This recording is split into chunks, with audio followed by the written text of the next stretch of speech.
Any of you people out there that find humor in this, you're really a sick, vapid person. You got no soul. You think it's funny? This is a sick society. This has gone beyond the pale. You people should be ashamed of yourself.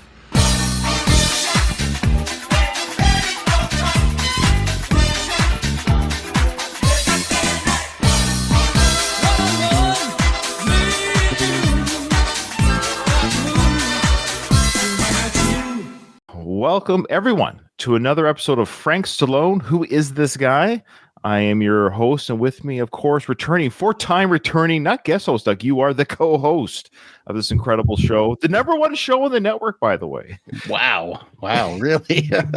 Amazing. I feel honored that you asked me to be Dom's replacement, although I did have some big shoes to fill. I hope I'm doing it honorably and admirably. This is a fun time doing these shows with you. What happened to Dom? Bless his heart. He wasn't having fun anymore. If you're not having fun, this could be a real drag to do. So I understand that. I appreciated his honesty and his willingness to go out on top, bow out as champ. So yeah, Dom bowed out as champ. We appreciate his great insights and humor. That's what we wanted. I didn't want a Dom. I wanted a Doug, if that makes sense. I don't want a Dom replacement. I just want Doug. You know, you're coming in, you're offering your Dugginess. So never heard it been called that before, but I appreciate it. And our listeners who have written in or commented have said that you're doing a great job. I don't understand this show's success. I don't get it. It should be dead in the water. But Frank just keeps living and providing things for us to find out, Doug. The whole point is we're just trying to find out, who is he? Who is this guy? Right, Why is he Frank? Why does Frank do what Frank does? The good thing about Frank is he's the gift that keeps on giving. And I don't know if it's his lack of self-awareness or lack of awareness of general society and the norms and what's acceptable, but he's just a wealth of content for us. He's a beautiful creature. Well, our last episode we did, he was a guest on a podcast. What was that podcast again? Boy, I already forget. It was what amazing podcast. Oh, man. Okay. Yeah, well, that's how quickly it comes and goes out of our brains. But we have him returning on the Mike Torchia show. How many times has he been on Mike? I think this is the second time that we've covered. Now, Mike does mention the very beginning. I'm going to play the beginning because the whole beginning intro is a gong show. So we're going to play the beginning. So on this episode, Frank's not the only guest. He has with him, I guess, a boxer, an IBF boxer by the name of Paul Spadafora and his wife, Nadine. Mike's become a little bit more endearing to me. He seems like just a generally kind of a sweet guy. He seems happy. He's very happy about life. He's got these big, huge arms, veiny, huge arms. He looks like he can beat the crap out of me. But what I like about Mike, if you're watching this on YouTube, I'm going to play the intro of his show. I love how he has a picture of himself at the age of 40. And then you see him as the host. So let's start the episode. He does the intro. So Mike will do the work for us. He'll intro the show, intro the guests. This is the Live Well and Thrive podcast, hosted by Michael Torchia, health and wellness expert. It's time to shape up, America. Hi, this is Mike Torchia, and welcome to Live Well and Thrive. I have an exciting group of friends here that you're going to enjoy their stories. I got Paul Spadafora and his lovely wife, Nadine. Nadine, yes. Sorry. Nadine, sorry. So he forgot her name. He does that later on too. Yeah, rule number one there, Mike. You're a great guy, but that's podcasting 101. When I've interviewed people on my show throughout the years, I've written down their name. I'm like, I practice in my mouth, like, okay, I have this guest. Do not F up their name. Just read it from the cue card. Do not mess up their name. This is the most important thing anyone has is their name. Isn't that right, Dave? You got me. That was good. All right, so he's just introduced Paul and his wife, Nadine. Nadine's a lovely woman. She's pretty. You can tell she's extremely caring and patient. She actually runs a foundation or a group where she does help recovering substance abuse and stuff like that. So she seems to be in that field, which comes into play for her husband, Paul. We'll get into some of his stories. And then, of course, Mike's about to introduce Frank, who Mike says here he's been on many times, but twice on this current version of his podcast. Maybe he had a different show before the YouTube version, but here he goes. And Frank Stallone, as you know, has been on many times. Paul recently came out. So Frank said peace. Classic. It seems Frank and these guests have no connection other than, the love of boxing. I thought so too. Now we should let our listeners know. For our listeners, myself, Ryan, I listened to the first 23 minutes of the podcast, and Doug listened to the last 23. I have not heard the last 23. Doug has not heard the first 23. So again, the clips I'm presenting to Doug, he's never heard before. So he doesn't know how this podcast starts, and I don't know how the podcast ends, just like we did with the previous episodes. Just for our listeners' context, because you're asking questions like, how come Doug doesn't know this? Lest they think we're not prepared. I didn't clip it, but Frank does say something during the first half of this interview where he clarifies something to Mike. I think he says that's how they met, or that he seems to know them very well. There was some sort of indication. So I bet you Frank probably brought them onto the show. Yeah. All right. Yeah. Other than that, I don't know. There seems to be an indication that they might know each other. Because he mentions like, that's their son that they had together. Something like familial that he would know information about them. I was hoping that this was the beginning of Frank being Mike's permanent co-host or often co-host. I agree. You took one of my notes. If this was the Frank and Mike show, boy, the content we get for years to come. So, Mike, if you're watching this, please have Frank on. He could be your Ed McMahon, your Andy Richter. Just chiming in with, little bits of knowledge. Paul, the boxer here, who's promoting the book that Mike's about to mention. So Mike's going to introduce the book that he has on display there, that he's telling all the listeners that must read about Paul's life. That's why Paul's here to talk about his life and promote his book. With this amazing book, Fighting to the End, it's really something you've got to read this book. It's a must read. It'll tell his whole journey of what he's been through from his childhood to up to where he is today. Paul, welcome to the show. Now, bless Paul's heart. There's a couple things here. Paul scares me, so I'm going to be very careful. Okay. This guy, when I say somebody can be dangerous, do you know what he's done? Because you haven't heard the first half. Do you know any of his past or what he's done? Okay. All right. No. I'm going to be very careful, Paul. I'm not making fun of you. But some things you say and do might come off as humor, so Doug and our listeners might go, holy crap, and laugh at it. So I make that clear because I don't want him to come after me. You sound like you're really concerned about this. A little bit. Okay. But that being said, I'm sure he's a sweetheart of a guy, but he's had a life. He's had a life is all I'm saying. Our first introduction to him is a little bit rough. Maybe he's nervous. He introduces himself and what the book's about, and Mike saves him. Thanks for having me. So tell me a little bit about the book and why you wrote this book. Pretty straightforward question, right? Tell me about the book and why'd you write it? I think so, yeah. You can say, well, I've had a troubled life. I've been in and out of the system. I've done certain things I'm not proud of. I'm here now. I'm alive. I have a beautiful wife. And I want to help anyone, whether you're in the boxing life or not the boxing life, to show that you can get out of that mess. It's a real honor to be here, Mike. Thanks for having me. Say that again after getting punched in the head 500 times a night. It's a combination of, I think, substance abuse and your head being caved in. Yeah, he's definitely punchy. Well, I basically asked for the book when Chris asked me if he could do that. I basically just at the time at the time that he did this, I was just I want to help people. I really want to help people. Well, the backstory so everybody understands. Okay, so Mike saves him a little bit here. Yeah, a little rough. I know. Again, maybe he's not used to or being a guest on a show. Mike maybe should have told him, I'm going to ask you these questions. You might want to have something ready to go. But Mike, to his credit, bails him out. Okay. He looks uncomfortable too. He gets a little bit more comfortable as the show goes on. This next clip, okay, he starts off the show literally with a bang. He talks about why he knew that alcohol and drugs taken a real bad turn in his life. Into these little benders with the alcohol and the drugs. And you didn't understand it till later on. When did you realize that you were sabotaging yourself and you needed to stop or make a change? Okay, so Mike, quick question. When did you realize the drugs and alcohol, this is too much now?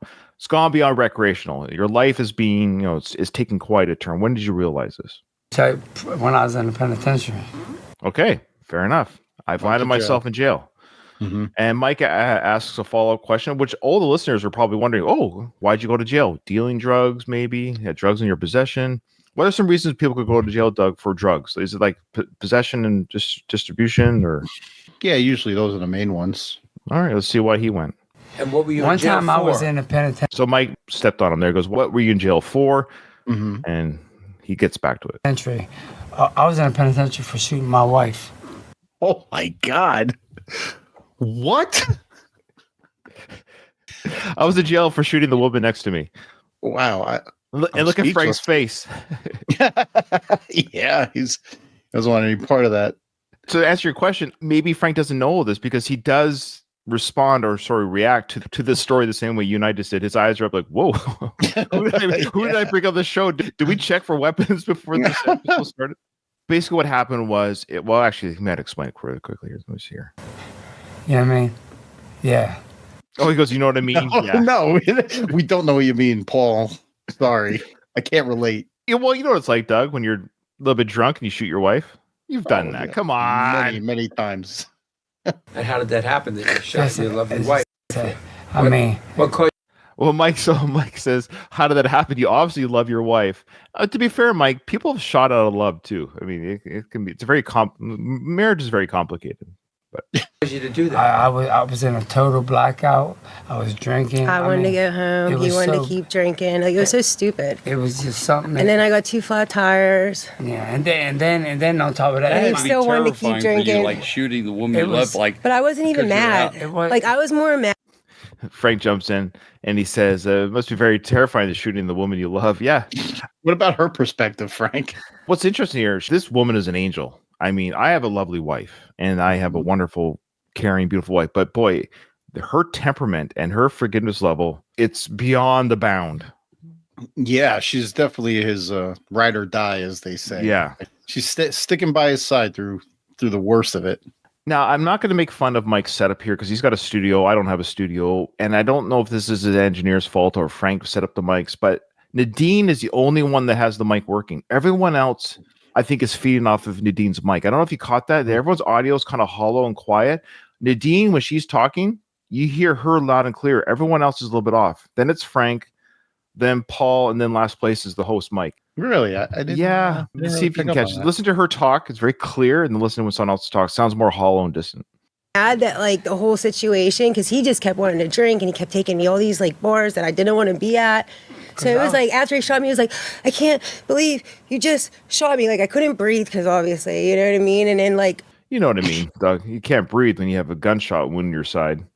She's pretty composed from having been shot, if that's how she responded. You can't hear it. It's coming up very quickly here. So she just says, I can't breathe.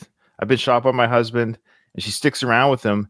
Frank says it very quickly and quietly. He's not trying to hide it, but you have to listen for it. But he says, that's devotion, boy. we were still arguing. That had Like, to be terrifying. and I wasn't scared of him. Like, you know, like when it, like they all thought, like, I was like, no, don't take him away. I need him. Like, you know what I mean? Like, as they're like taking him in handcuffs, like, Devotion boy. That's devotion, boy. So she's pleading for the cops not to arrest the guy. Like, Doug, you're a cop, right? I am, yes. If you saw a woman bleeding from a gunshot wound, would you have to arrest the guy that shot her, maybe? There's no, what's the word I'm looking for? Like, you have to do it. Like, you can't. There's a word that cops always use when you can write a ticket or you don't have to, like, depending on how you're feeling in that moment. But no, you have no choice. No. The domestic violence laws are very clear. Even if it was an accidental shooting, you still put the person under arrest because you're not the judge, jury. You're just saying, look, we got some questions. You have a gun in your possession. Even if it was accidental, we have to place you under arrest until we figure this out. We just can't see the facts presented at the time, and we act based on that. Of course. Discretion, right. That's the word. There's no discretion in domestic violence cases. I don't know if I got the clip, but this guy, Paul, so there was one time that he was handcuffed. I think it was during this story. He was handcuffed. He was tased 7 times by 7 different police officers while in handcuffs because he was fighting that hard. And he kept fighting back. He was so... Have you seen that kind of behavior before when someone's so drunk or on drugs that even tasing doesn't affect their... Very small handful of times in my career, but I see videos of it more nowadays. And yeah, that seems like a very difficult situation to deal with. So Mike brings up the reason why she stuck around, Nadine, with Paul after being shot is because she's Italian. So Nadine, you must be Italian. I am Italian. Okay. Russo. Only an Italian woman would stick with that would put up with or that shoot him. crazy- Can't think it's like, it's fine. It's fine. So It's fine. I should have married an Italian woman. I don't put the dishes in the dishwasher properly, I'm in trouble. But boy, if I married an Italian woman, the kind of stuff I could get away with. Is that true? Is that I don't know. Are Italian women that way? My wife Samantha is half Italian, and Oh. no, she doesn't take shit. Oh, okay. She doesn't. She takes none of it. You haven't tried shooting her yet? Maybe I'll try that. See if All I right. can get her in line. Here's a love story. This is 2002 we I met. was Oh, fighting. 2000. He just had his daughter. I just had a daughter. And we kind of bonded over that because we really didn't like our babies, peoples. They Mhm. both had kids from a previous relationship. They both didn't like the people that they had children with. So they bonded over their mutual hatred of their partners who produced their children. So that's a good way to start. Okay. The love story continues. Together. Like I literally moved in his house like that the same day. Like Yeah. as soon as we hooked up, we never left each other. One night in the hay, and they've lived together right Yeah. after that. And This seems like a very unhealthy and toxic relationship. I wish them all the best. They're still together. But to me, this is a lot. This is a Mhm. lot for me. I Yeah. couldn't handle this type of chaos. Yeah. Oh, I just wrote here, Frank is not sure what to do. An incident was that the point when you started working on the stopping of the drugs and the alcohol? No, he didn't stop that No. till recently.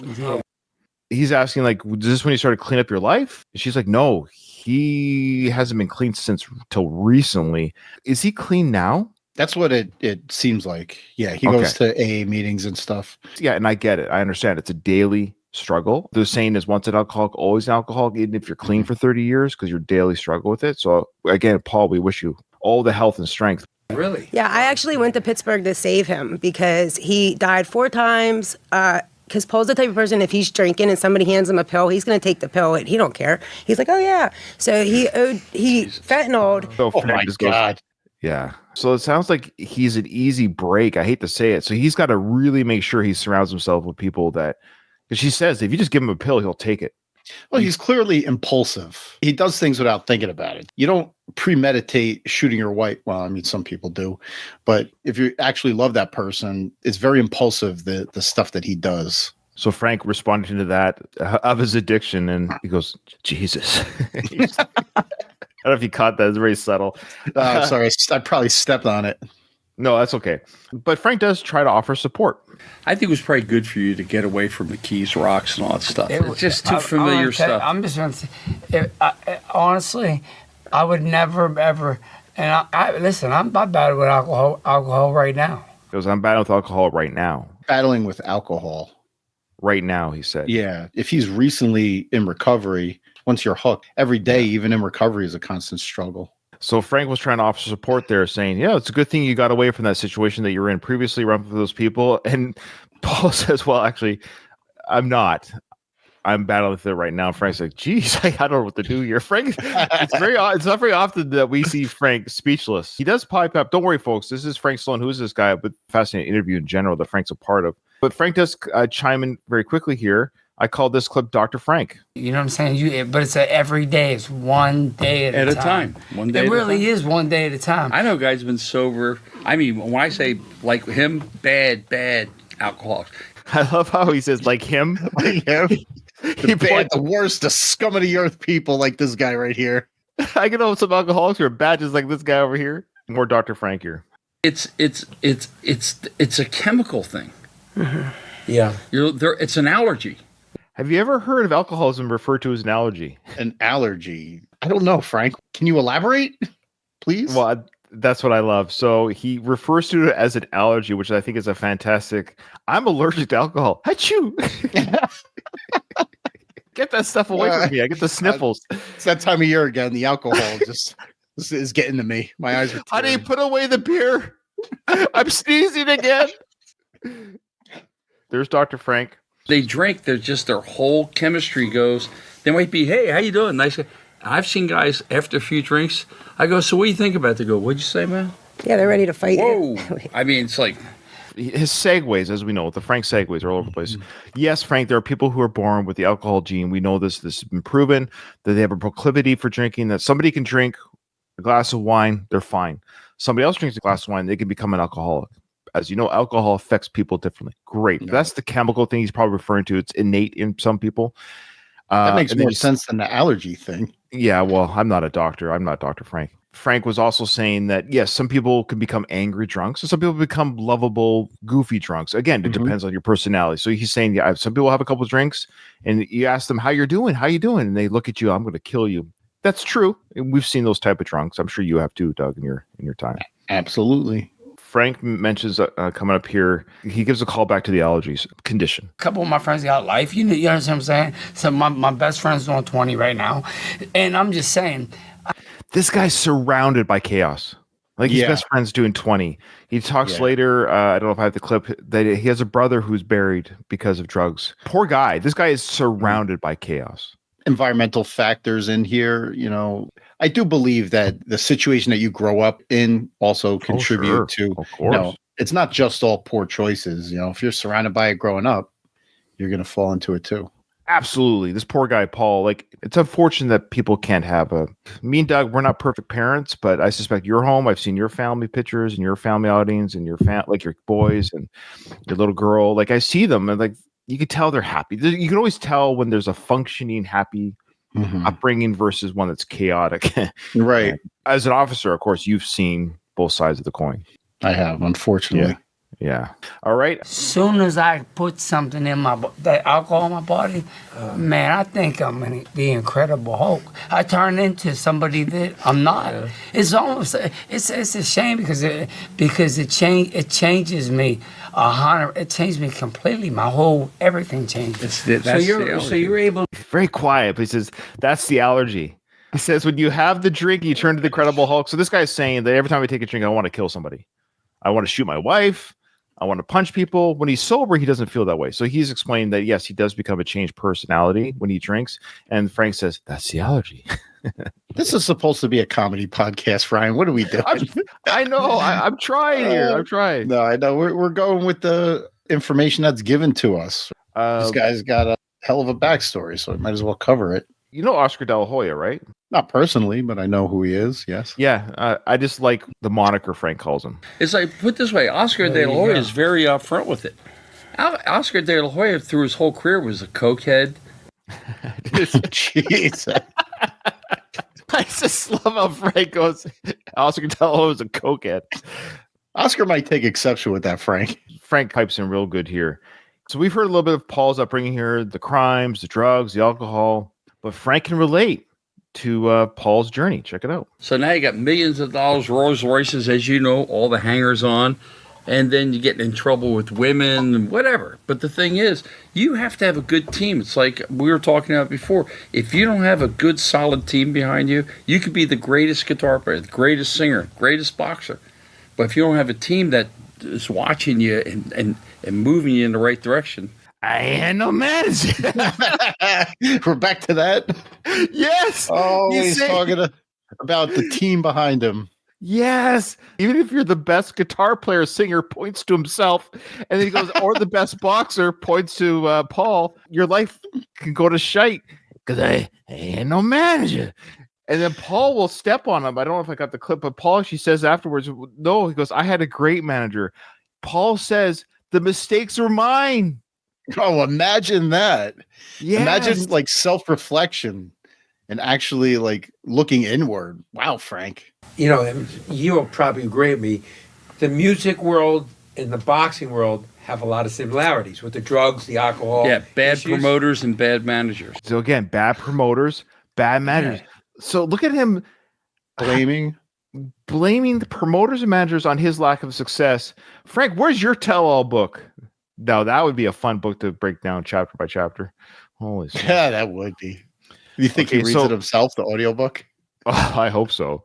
Chapter 12. My hair was receding. Time to get plugs. You know what? He might actually write a book in the near future. He better hurry. Okay. So Paul jumps in here, I think. This is where he jumps in, I think. Let me tell you something, though. I'm going to tell you. I honestly, God, I swear to God, I love my managers to death, Jimmy. There you go. Mm-hmm. He talks about them, how great they were. And Frank's face is like, oof. Just me then? I'm the only one that had bad promoters and managers? Just me and Mickey? Is that it? Yeah. It wasn't them. They'd have to arrest me. I would need to be arrested. They would fly. I was living out here. So he goes on to say the choices he made were they would have to arrest me and lock me up because of the choices I made. My management did all they could to protect me and help me. They were incredible. So look at Frank's face because he knows he just kind of got shited on there. Yeah. Mike and Frank were saying, yeah, boxing and the rock and roll world, they're the same. And Paul's like, well, I don't know. I had a good team around me.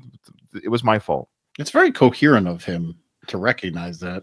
So coming up here, Frank gives some incredible parenting advice. You're a parent, right, Doug? I am. I just had to attend to my children.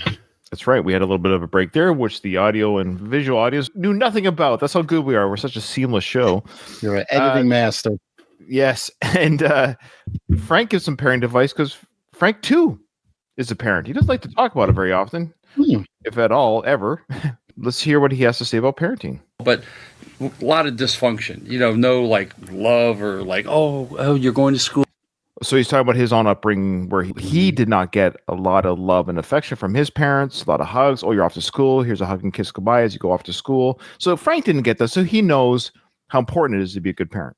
None of that stuff like that. Like, hey, get out of here. So, but the thing is, then you develop a thing of like you don't have any self-worth because you're not getting validated.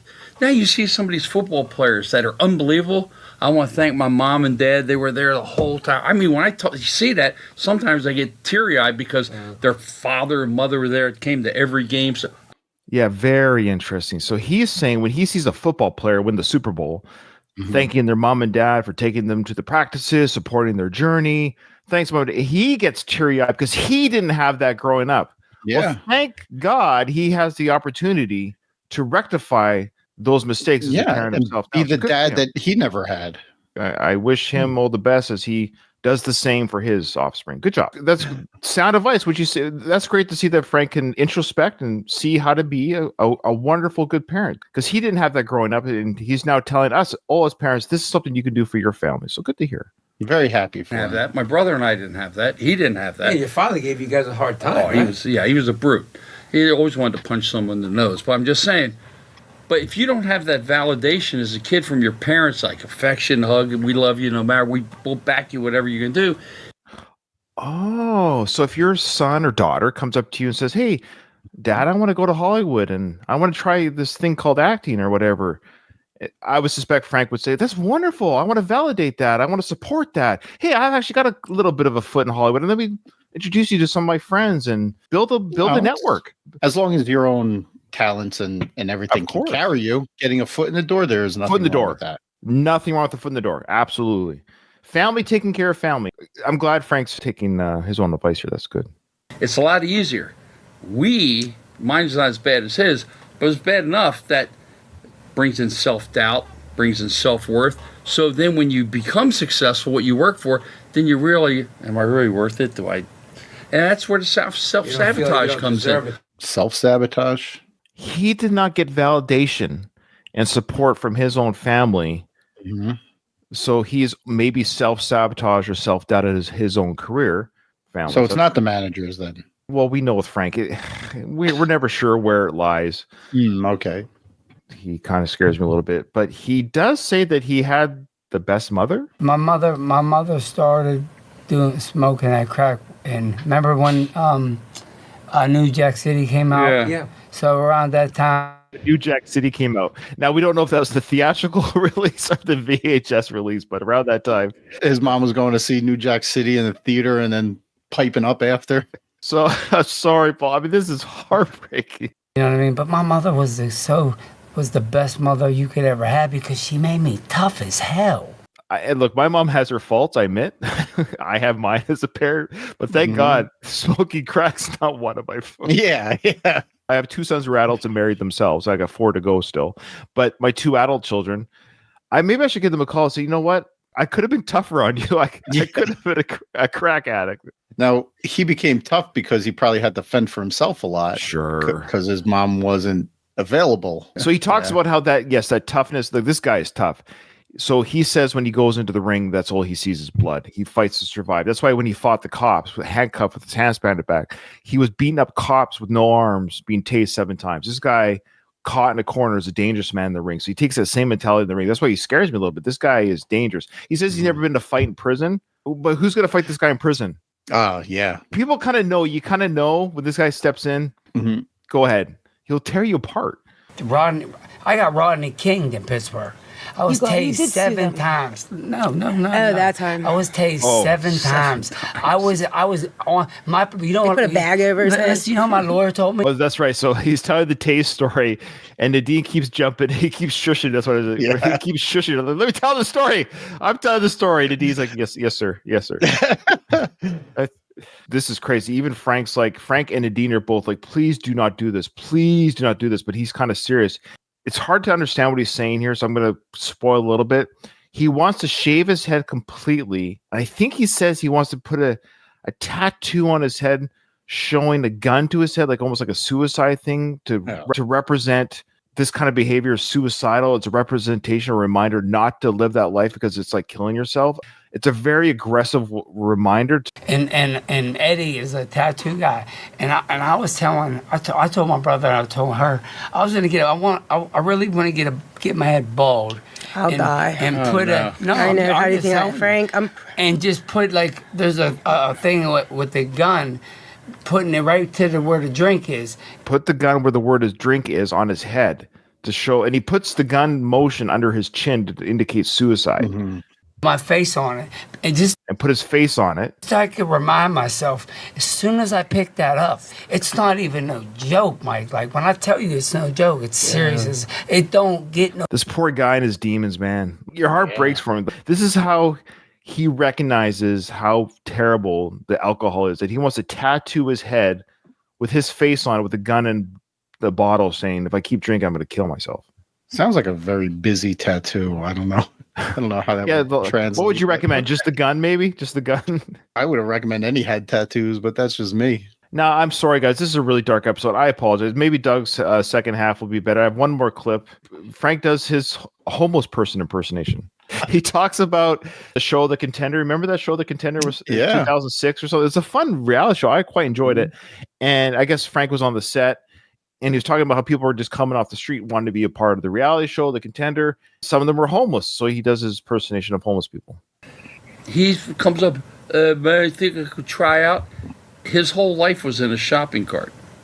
And I saw a lot of it in New York. 2 guys would come in that really got punched too much. I think I could come in.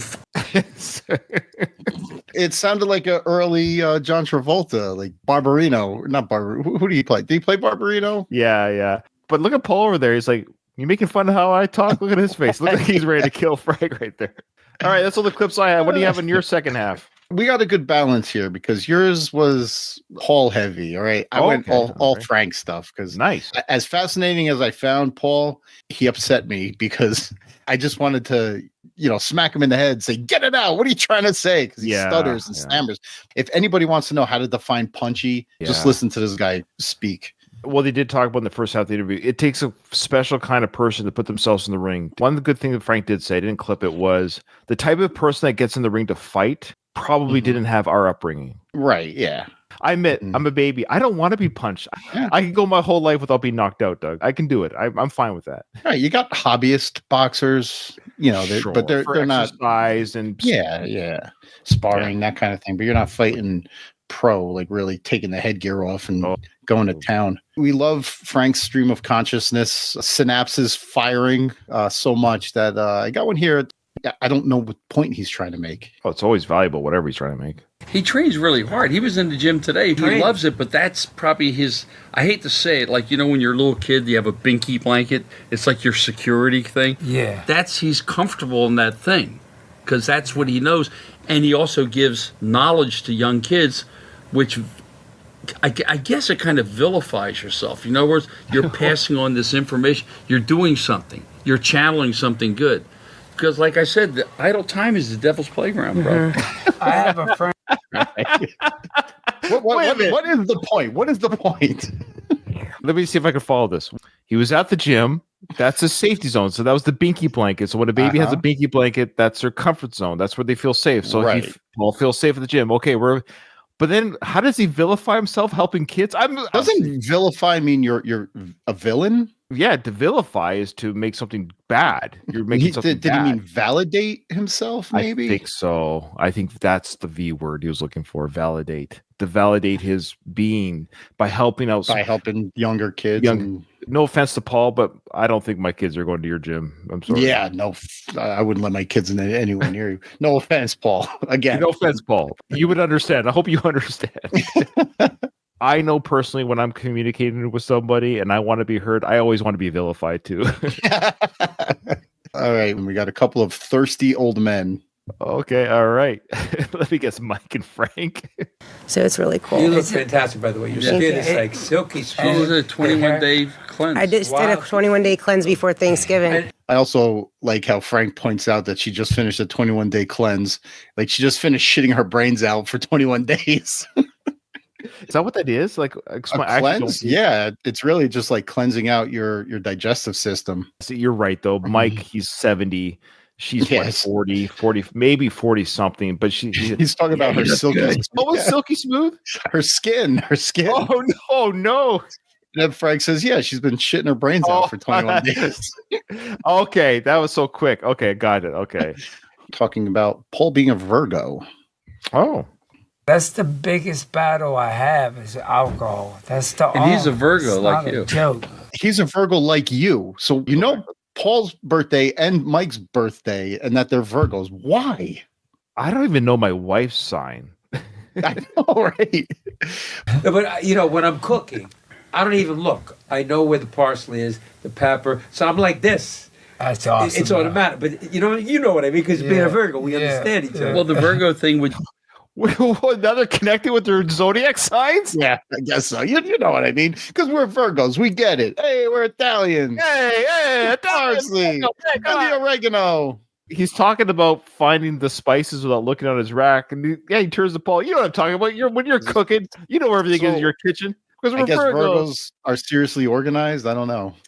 Right here, Virgos are often considered organized due to their reputation for being detail-oriented, analytical, and practical. There you go.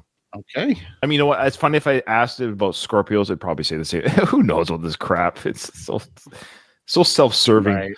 I know. It is. When he boxes, he's methodical. That's the I saw the video. He's very but that's the detailed. Virgo You're like a detail. machine. But that's Shifting the your detail. feet, moving around, spinning around. Well, that's the detail. But listen to how many times Frank is trying to get his point in. But that's the Virgo. But that's the detail. But that's the detail. But that's the Virgo. He tries to jam it in there like 5 times. Why are we so hung up on Virgo? What's the deal with the Virgo talk? So if you're not a Virgo, you basically should enter the ring, essentially. Okay. I guess. I say this man can't finish a sentence. Oh boy. Wow. Boxing. People think it's like a chess game. You got to. That's what Ray Leonard was great. He was 4 steps ahead of most guys. Man. He knew. He would figure out after 1 or 2 rounds. He knew what you were going to do. He was. It's a chess game. Jeez. I know why he just blathers when he goes into a statement. I don't know if he knows the direction it's going to take. He just starts talking and kind of just spitballs and makes it up as he goes. I don't think he starts a sentence knowing where it's going to end. Everything he says about anyone, it's always that's the thing. Virgo for the boxing. Then now this guy, he's playing 4D chess. Frank has an answer for everything about everyone and how they succeed. I guess some people are just better boxers than others at the end of the day. When it gets down to it, MMA, boxing, hockey, football, some of it's luck of the draw. They say every boxer has the one punch that can knock you out. If it gets through and you get hit, you're going down, no matter all that preparation or whatever it is. But I just love how everyone always has it's 4D chess. He's a Virgo. Sometimes it just is. You step in the ring, anything can happen in sports. At the end of the day, as you know, that's what makes sports what it is. Nothing's for certain. Right. That's why they do betting. I'm not going to go to the bettings. Hey, I'm going to bet on this boxing match. Yes, sir. Who's the Virgo? Who plays 4D chess? Yeah, that's fantastic. Is there a headline for this? The note doesn't make sense. It said one of the great what Frank. I do the same thing. I'll make notes and then I'm like, why did I make that note? And then listen to the clip. Okay. I got a chance to be with Pernell Whitaker for 3 years straight. 3 years straight. One of the great. And I'm telling you what, I learned it was like he started to say so. One of the great what? Like one of the great greats, maybe one of the greatest ever. Like one of the great what? Boxers, maybe. Frank, to his credit, we know he's a boxing historian. That's his passion, his you can almost say his hobby passion, that he knows a lot about boxing. In his world, everyone's great. At some point, again, I love hockey, but if I start just listing off 1,000 different players, it gets to the point where, well, who really is good?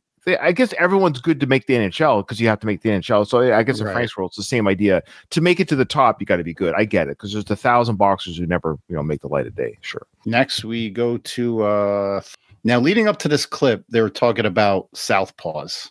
Oh, now great. when you hear the word southpaw, what's the first thing that pops into your mind? And do we know one of the most well-known southpaws in history, or in movie history, fiction? It would be Rocky. It would be Rocky movie. So they're talking for a while about southpaws, and I was just waiting for it. I was waiting for it, and here's the payoff. Did Frank disappoint? Let's see. Let's see. Because Tony told me I had to be a southpaw, he immediately kicked him out the gym. See, a lot of fighters don't want to fight southpaws because you're fighting a guy backwards. He's backwards too. So you're used to fighting a guy where this jab's here, but this jab's... So it's like... I think Rocky explained it to Adrian on their first date. South Camden, southpaw. Like in Rocky. They don't want to use southpaws because they're backwards. Wow. Like Marvin... Oh, wow. I've never heard that story. What I don't understand, too, is I've heard now, and I'm not as smart as Frank regarding boxing anyways. I've heard now that that's really not so much. They learn both ways now. Like, I've heard the best know how to fight both ways. Yeah. Well, that's what Paul was saying, that he's naturally a righty, but he learned how to fight southpaw. Oh, look at me. Look at me. Yeah. I didn't even hear that. Yeah, no, I'm not even great insight. Like, Frank should know that yes, that was in the Rocky film. We get that, but that was almost 50 years ago, and fighting has changed. That the people that are fighting today, I'll go back to hockey. The worst hockey team today, whoever's in last place right now of today, would destroy whatever team 50 years ago that was the best. Right. Yeah. The speed, power, size, they'd be destroyed. I say that about Major League Baseball too. Yeah, boxing, baseball. So I would say you get a boxer of today fighting Jack Dempsey. That boxer has so many skills and insights now in the science of that wasn't around back then. Right. Yeah. It's very scientific. Now keep this clip playing, because Frank equates fighting both ways to another sport. Left-handed, he's right-handed. They switched him too. Because it's an advantage and a disadvantage. That's why he's so good. That's why and he was fought both so sides. Good at So does Crawford can fight both sides. Like Mickey Mantle could hit both sides. He's kind of saying how rare it is. You know what I mean? Like, these are special cases, guys that can fight both ways.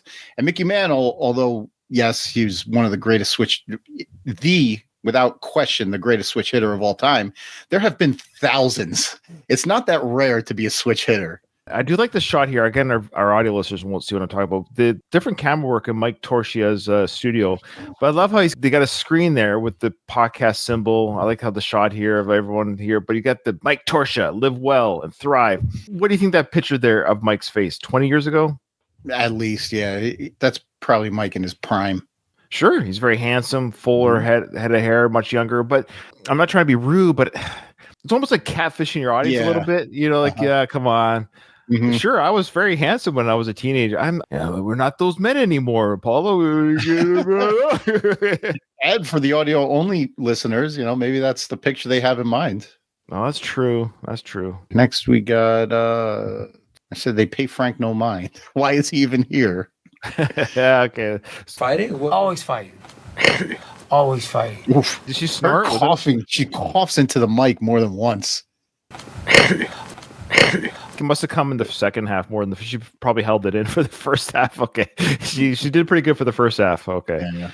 Poor Nadine. And she's the one with the best mic too. Yeah. I say fighters are born. You can't, it's something inside, whether Virgo. Yeah, that's right. Like Hagen does, whether it's judo, whether it's boxing, whether it's karate. When you get to the level of world championship, they're born. You can't make it. You can't develop it. It's like a singer. You can't teach someone to sing. Singers can sing and then improve on their singing, but they know how to sing. If a kid is just uncoordinated, he's just like it's just innate. It's just something you're born with. How old were you when you Yeah, we can also get into what he says, but right here, Mike goes right Oh. back to Paul and asks him like a Okay, question let's go back. unrelated to anything Frank says. Okay, I see. So Frank was basically saying, yeah, he's right in the sense, again, people are born able to do certain things. It is weird. I don't know how the human, I don't get it. I don't get why humans even exist. And I don't understand why we are born with different abilities, different bone structures, different physical strengths, different brain IQs, and DNA is a crazy thing I don't understand. He's right. I actually can't sing. To some degree, I'm sure if you trained me with a professional singer, at some point I might be able to pass off as decent with enough training. But naturally, some people just come out of the womb singing. What if you started training when you were 6 years old? Maybe you're right. Some are naturally drawn to things. That's the other thing too. It's like one of my favorite guitarists, of course, was Slash from Guns N' Roses. He talked about how it was just in him. He just picked up a guitar and he never stopped. He literally played till his fingers bled every day. After it's all he would do is play. That you don't teach that. Is what I'm saying. He was born with that drive. I got to play this freaking guitar. Mm-hmm. My brother-in-law, he's my wife's brother. Born in Korea, my in-laws adopted him when he was very young, 3 months old or whatever. Wow. And the kid had never had any formal training, but he is smart as a whip, phenomenal at anything he picks up. He's a great musician, played keyboard, guitar, a wonderful artist. Without any training, became a tattoo artist. He's just gifted. He's Korean by blood. Korean by blood, yeah. Having all that talent and doing almost nothing with it. Like he's 30 years old and he doesn't have a job and he doesn't have any direction in life. But just to have that talent, just to be born with stuff like that is incredible. That is interesting. Not athletic though. Good skateboarder, but not like athletic. Okay. But some people are, I guess, more drawn to the arts. Some are more drawn to sports, I guess. So I mean, in a way, I think I agree with Frank here. The funny thing about Frank, it's not about him being wrong all the time. It's not even about that. It's presentation. Yeah, it's the presentation is hilarious. Okay, so you gave about 2 minutes of sound clear. Yeah, we're just sort of born with it, and do we hone it? So you're saying Mike doesn't tag this? Is that what you're saying? Not one iota. Okay, let's check it out. To sing, if a kid is just uncoordinated, he's just like it's just innate. It's just something you're born with. How old were you when you won in '99 the IPF? 23. Look at Frank's face. Oh, poor Frank. I never felt so bad for him here. This is really... Yeah, he's like, I really, really nailed that one. I hit that one home and nothing. Nothing. So, Paul, how old were you when you won the belt? And Frank's like... Yeah, exactly. That's what I... And who did you beat in '99? Israel Cardona. Wow. Tough guy. Yeah. Dynamite drop in money. All right. That one was a quick cut, but do you think that Frank even knows who Israel Cardona is, or is he just hears a name and he's a fighter. He's probably pretty tough. Okay. Tell me that so-and-so fought so-and-so. Okay. Yeah. Back when Frankie Edgar and John Jones had that big fat... Tough guys. Tough guys.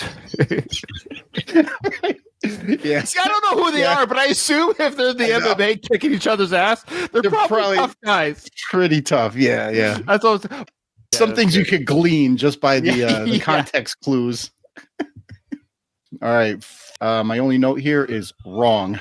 Let me tell you something, but I gotta Tell go. when he hit you. You didn't even know where you were. That was Sosa. That was Sosa. That was So Sosa. let me tell you something. Oof. Wrong guy. So he said that he's like, that guy hit you and you didn't even know where you were. And the wife corrects him. And he's like, oh, yeah. Because he had the wrong fighter. Let me tell you something, but I gotta Tell go. when he hit you. You didn't even know where you were. That was Sosa. That was Sosa. Oh, the Dean comes in and corrects Frank. Oh, Yeah. poor Frank. He should have just said he hit you. I know. He's like, I just want to be part of the conversation. Oh, poor Frank. All right. What city is he talking about? Oh, is it the governor of Yor? It might be somewhere in that vein. I don't know. It's considered one of the, where he's from, McKees Rock's considered probably one of the roughest cities in the United States. I mean, it's Where? Keys Rocks? Yeah, McKees Rocks or something. That's what I heard. Like one of the toughest cities. He didn't say like areas or sections of a city. Didn't he say he was from Pittsburgh? Yeah, I think so. McKees Rocks. In Pennsylvania. Oh, good job, Doug. Look at you doing some Holy homework cow. there. So McKees Rocks. Okay, let's see how you pronounce that again. Where he's from, McKees Rocks, considered Okay, probably. all right. Yeah. McKees, McKees. I'm gonna have to give that one to Frank there. Yeah, I think he said it okay. Yeah, but all right. So he said the toughest cities. It's not a city. It's I a borough in Pennsylvania. And usually, if you would say like, Chicago is a really tough city, or Philadelphia is a tough city, like those are well-known cities. He said like McKees Rocks, man, one of the toughest cities ever. Like, yeah, fair enough. You should say one of the toughest areas, maybe. Yeah. Or neighborhood. And even then, Frank spent some time living in or growing up in Pennsylvania and Philly. Don't kid yourself. Frank's been around, man. He knows. Frank is worldly. I know. He knows the streets. I'm sorry I doubted you, Frank. I'm sorry. Yeah, come on now. Hey. A tutorial on what not to do. Frank could write the very same book about his life. It's like a tutorial of what not to do. Yeah. Obviously, that was the line, a tutorial of what not to do, the Frank Stallone story. That'd be a great book. I would read that in a heartbeat. That's all I had, all the notes that I had. All right. This was a fascinating interview because Paul himself was a fascinating character. This was the most engaged I've been listening to a podcast that Frank's been on, if that makes sense. Frank's been part of other shows with multiple co-hosts, like the Cow Stills podcast and other ones. Paul was an interesting character. He's been through some stuff. Nadine's a beautiful woman. Frank with his dynamite drop-ins was great. And Mike tried to wrangle the circus in as best as he could. This was an interesting show for sure. I'd be surprised, Doug, by our next Frank episode if he's on another podcast. It seems like they've come out kind of quickly here. We've ignored, through no fault of our own, because of time. We just don't have time. The podcast versions of his life are always the priority in my books. Mm-hmm. But he has been still posting, not crazy busy, because I looked at his Instagram to see, I figured, it's been 2-3 months now. He must have not as much videos as I thought he would have in the time that we haven't gone back. I look back to the videos that we started doing when Trump won in November. Yeah, because it was November. We covered that win that he commented on. And he doesn't have that many. So I think our next episode, barring an unsuspecting podcast visit, we will be doing. Yeah, he is doing a circuit. We'll be doing Instagram. So look forward to that, folks. If you want to send us an email or message, let us know. Again, thanks to everyone who listens to our show. It's the #1 drop on the Last of the Action Heroes podcast network. That's the network I'm referring to. So if you're listening to this on the standalone Frank feed, I appreciate your support there. I also do drop this on the Ramble feed still, even though I said I wasn't going to do that anymore, because a lot of the Ramble listeners who come in kind of Johnny come lately, people are still listening to that podcast, and we naturally segued into the Frank stuff. So it's kind of like, I just keep it there because people joined the Ramble feed who like Frank. So I just kept it there for them. I kind of created the Frank Stallone feed just as a joke, almost, that anyone might actually be looking for a Frank Stallone podcast. Yeah, you never know. You never know. It's the same with the YouTube version. I put it on the Ramble page and Frank Stallone's Stallone page. So Frank, he's everywhere. I thank all you listeners for making this a fun show. Yeah, this is great. So this was a lot of fun, of course. Yeah, that's it for now, guys. Until the next episode, it's probably be Instagram. We'll see each other, Doug, no more than 4 weeks. We'll promise no more than a month between episodes. Okay. We can make that promise. Yeah. Adios. That concludes another episode of Frank Stallone. Who is this guy?